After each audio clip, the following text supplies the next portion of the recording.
এই নারীবাদীরা ইসলাম কোপানির খায়েশ নিয়ে যেটা করতে যায় সেটা হইতেছে নারীর সম্পত্তির অধিকার নিয়ে কথা বলে। তারা বলে ধর্মের জন্য নারীরা বৈষম্যের শিকার হচ্ছে, সেজন্যই বলছে ধর্মীয় অনুশাসন মানায় বৈষম্যের শিকার হয় নারীরা। এই বৈষম্য থেকে বাঁচতে বাবার সম্পত্তিতে নারীর সমান অধিকার দরকার। এটা হিন্দু মুসলমান কেউই মানবে না। আচ্ছা বলেন তো, সম্পত্তি তো আমার, সেটা আমি কিভাবে বন্টন করব আমার উত্তরাধিকারের কাছে, সেটা একান্তই আমার ইচ্ছা। এটাকে আইনের ভাষায় বলে উইল।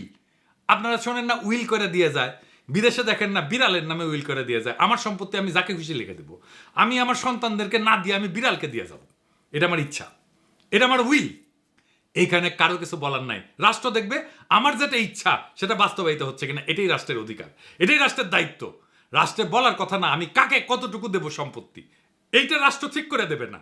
রাষ্ট্র আমার ইচ্ছাকে মর্যাদা দেবে, সেটাই রাষ্ট্রের দায়িত্ব। কিন্তু এই নারীবাদীরা বলে সম্পত্তিকে সমানভাবে ভাগ করে দিতে হবে। আমি যদি আমার মেয়েকে বেশি দিতে চাই, পারবো না? অবশ্যই পারবো। এটাই আমার উইল। আমার ব্যক্তিগত সম্পত্তি আমি কিভাবে আমার উত্তরাধিকারের কাছে দেব সেটা একান্তই আমার নিজের সিদ্ধান্ত। দুনিয়ার কোনো রাষ্ট্র এটা হাত দেয় না। ইউরোপে কেউ মানবে যদি রাষ্ট্র বলে তুমি তোমার উত্তরাধিকারের মধ্যে এইভাবে বন্টন করে দাও সম্পত্তি? মানবে না। কিন্তু বাংলাদেশের নারীবাদীরা এটা করতে চায়, কারণ এই অসিলায় তারা ইসলাম কোপাইতে পারে। এটা ইসলাম কোপানির ইন্ডিয়ান তরিকা।